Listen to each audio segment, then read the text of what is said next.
This is the one video that I hope my wife does not watch. Welcome back to the channel, guys. I know I haven't had an update in a while on the 8.8, and I will say it's coming along. The gears are set up. I am ready to start finishing the welding on the brackets, and we are ready to get pretty close to putting it in Jeep. There are update videos coming for all that. I just haven't edited them yet. This is going to be a real quick video, so it's going to be easy to edit. I've been doing all the work in such short increments that it's going to be very difficult to edit into a coherent video, and it's just because I was more enthusiastic about getting it done than actually doing videos for it. But I do apologize. There will be some videos coming up, but that's not the purpose of this video. The purpose of this video is to talk about the true cost of doing an 8.8 swap. There's been a lot of videos on YouTube lately about the true cost of an LS swap. And the LS swap, obviously y'all probably know because you're watching kind of a car channel, so you know kind of what the LS swap is. It's very popular engine swap, late model engine swap, to put in almost anything because of the versatile platform. Very similar to an 8.8. The 8.8 is a very strong compact axle, just like the LS engine. So I thought I'd do a video on the true cost of ownership, not really ownership, true cost of an 8.8 swap into a TJ. Of course, the availability is starting to wane a little bit on the 8.8 because the last time they did the straight axle Explorer was several years ago, probably over a decade ago. So, they are starting to wane a little bit, but there's still 8.8s out there to be had, and it's still a very popular swap for a TJ. You can get a turnkey 8.8 swap from East Coast Gear Supply, which is probably the main vendor for that for a TJ. And they have very good prices. I almost bought one from them myself, except I just wanted to have the experience of building one myself. You can get one set up like I'm setting up with 8.8 axle, limited slip diff, and then just set up normally for a TJ for shipped about $1,500. They do charge $200 shipping if you don't go to North Carolina and pick it up. So about $1,500 is what it would cost me to actually get one put in the Jeep, where I don't do a lot of work. I just have to put it in, which is a half-day job. I, of course, went the more difficult route, as I typically do, and it is still not as cheap as what people think. People think, oh man, I can get an 8.8 for $175. This is going to be a super cheap swap. Well, really it's not, because you wind up getting nickel and dime to death. So let's go over some of my expenses in doing the swap.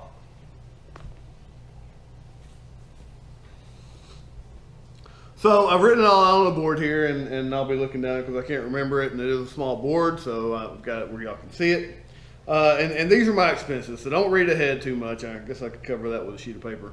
Let's talk about the initial cost. I found my axle for $200. It's a little bit high for an 8.8, but it was in very good shape. It was clean, no rust whatsoever. Of course, it's a Southeast vehicle. It had the right gears at the time for it, 373. It was a disc brake axle, and it came out of a running vehicle that I saw. So, perfect example of a good 8.8. You can get them for $100, but you're going to get something that needs a lot more work. So $200 was cheap. Then I spent $200, and this sounds real cheap, but I spent $200 on a master install kit and gears. I found them on Amazon warehouse deals for really cheap. Everything came in the box. They were good gears, good setup kit, and $200 total. That's usually about the price of just the gears. I then spent $45 on the flange adapter and bolts to made it up to a normal drive shaft. $40 on e-brake cables. You can spend anywhere from $35 to $75 on good e-brake cables. East Coast Gear Supply has them for $60. I found some part numbers that work. I got from Napa, I think, for $18 each, 18 and change. Wound up being about $40. Of course, I spent about $50 on consumables. That's cut-off wheels, grinding wheels, welding equipment, not welding equipment, but welding consumables. All that wound up being about $50 worth. And then paint and primer for the axle was $15. And I did skip the bracket kit from Barnes 4-wheel drive. They have the cheapest, well-made bracket kit that you can buy at $200. And it is extremely well made and extremely easy to work with, but it was $200, which it wasn't bad. So all that equals up to $750 is about what I have in my axle from just a normal axle. That's going to be the cheapest I could possibly get it done for. That's of course not including my time. There's a few things that I've done that I didn't have to do, and then a few things that you'll have to do if you want to do the same swap. So I have additional costs over on this side.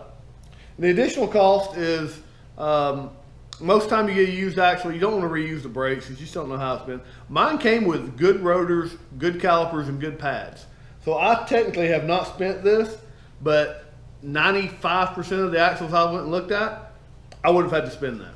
So I'm going to include that on the price, because I still may go back and do that anyway. So loaded calipers and rotors are about 150 bucks for AC Delco style parts. You can spend upwards, however high you want to go, and that's about as cheap as you're going to find it for decent parts. 40 bucks in fluid. You're going to have to fill it full of fluid, do a break-in, and then come back out with and replace the fluid again. So synthetic fluid, you're going to spend at least 40, 50 bucks on that. Now here's things that you may already have that if you don't have, you're going to probably need. You're going to need a slip yoke eliminator. You don't have to have a slip yoke eliminator, but if you have any lift on it, now's the time to do it. There are some people who have swapped it into a stock Jeep and not done the slip yoke eliminator. You might as well go and get it done now while you have everything out. And that's about $175 for the cheapest version that you can find. If you do a slip yoke eliminator, you're going to need a drive shaft. Drive shafts can be up to $400 or $500.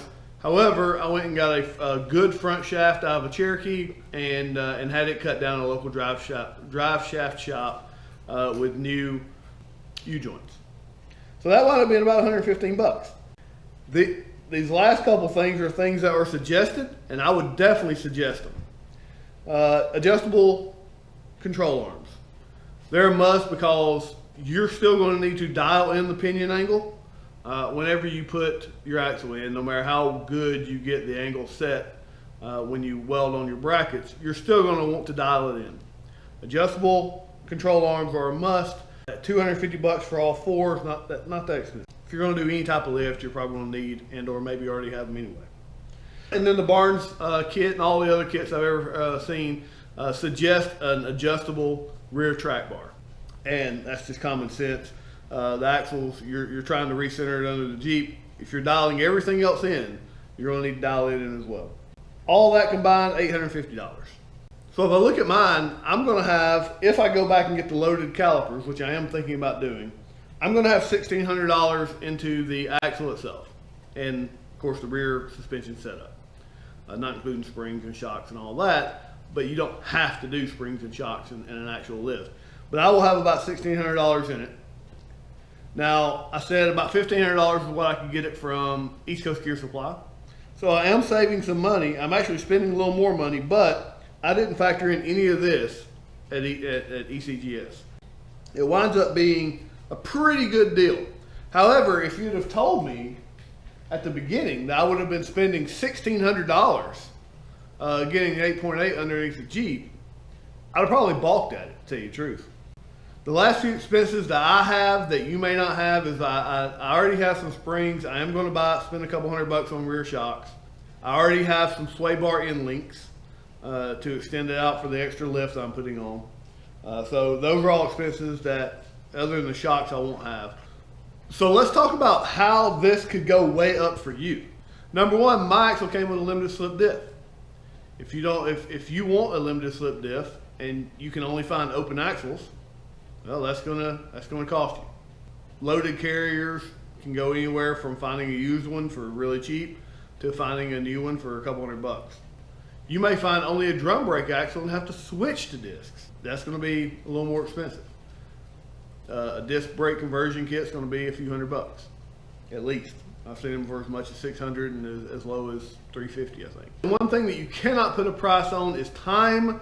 I have spent an inordinate amount of time on this project, both trying to find cheap parts online, buying the parts, going and picking up the parts, working on it, and I am still not done with it. So if time is an issue and you work a full-time plus job like I do, then it may be worth your time just to buy one. Luckily, I had most of the tools that I needed. I did have to buy, because I'd never set up gears before, and I may have failed this time, I hope not. But I needed to buy a dial indicator to set up the backlash. I needed an inch-pound torque wrench. I didn't have either one of those. I needed a race driver, a good race driver. I didn't have one of those. So all in all, I wound up spending about $70 on those tools. But those are tools that I will now have, so I don't include those into the cost of the axle, because I'll use those again. I did already have some digital calipers and things like that. So tool-wise, to set up a rear end, if you don't have any tools, it's going to be very expensive, because you need torque wrenches, you need inch-pound torque wrenches, you need calipers, potentially. You need something to set up the backlash with. You're going to need race drivers. You'll need a press. I didn't use my press actually, and you'll see that in the video, but a press would make things easier. You need a bearing separator. I forgot about that. I did spend $40 on a bearing separator, so I spent a little over $100 in tools. But you'll need all that if you don't have it. And of course, a good set of wrenches and sockets and things like that. The only other tool I bought that I didn't include in the price, and I just remember this one as well, was the tool, if you see my video on how to remove a broken cross pin bolt. I did need to buy that tool, and it was another $20. Of course, it's a tool that I now have, and in case I ever need to reset those gears, which hopefully I don't, but we'll find out soon. So guys, I hope this allowed you to make a wise decision on setting up your 8.8 inch rear end if you decide to in your TJ. That way you can go from that size tire to that size tire and not worrying about breaking your axle. Well, at least not worrying as much about breaking your axle. If you have any questions or if I missed anything, please let me know. I definitely used a lot of sources on the internet to get this axle put together. I'm sure a lot of you have tips to make this cheaper. This is my experience, and I'm sure I did things wrong along the way. So don't roast me too bad if you found a cheaper way, but go ahead and put it in the comments. That way everyone else will know the cheaper way to do it. There's people who have gone out and scoured junkyards and knows how to find Grand Cherokee e-brake cables and things that they might get for $5 at a junkyard instead of spending the $40 on new e-brake cables. People might know some tips and tricks to get around the flange, to not use the slip yoke eliminator. Of course, I have a lift. I'll wind up having a pretty big lift, so I have to have it, but other people can probably talk a little bit more about that. A lot of people are going to say you can cut the old brackets off the old axle. That's the only thing I'll disagree with. Cutting the brackets off the axle is a time-consuming, arduous task, and that's even if you're going to trash them. If you're actually going to try to reuse them, it is going to be, in my opinion, not worth your time, because they are much thinner than what you'll get from like a Barnes 4x4, and they are not as well made, and you're going to damage them as you're trying to cut them off. So guys, I hope this helped. Please hit the like button, please hit subscribe, and I will have some videos coming out very soon of the gear setup and of me putting it in the Jeep. I've got my front axle done as well, except for the lunchbox locker, but it's ready to go in the Jeep, and that will be going in at the same time. And my lift will all go in at the same time, and the slip yoke eliminator all at the same time. So I'm going to be really busy, very busy. Oh, and my front long arms, I can't forget those. So stay tuned, and maybe I'll get some videos out in rapid succession. Probably not, but we'll see. Guys, thanks and have a great day. Thanks for watching.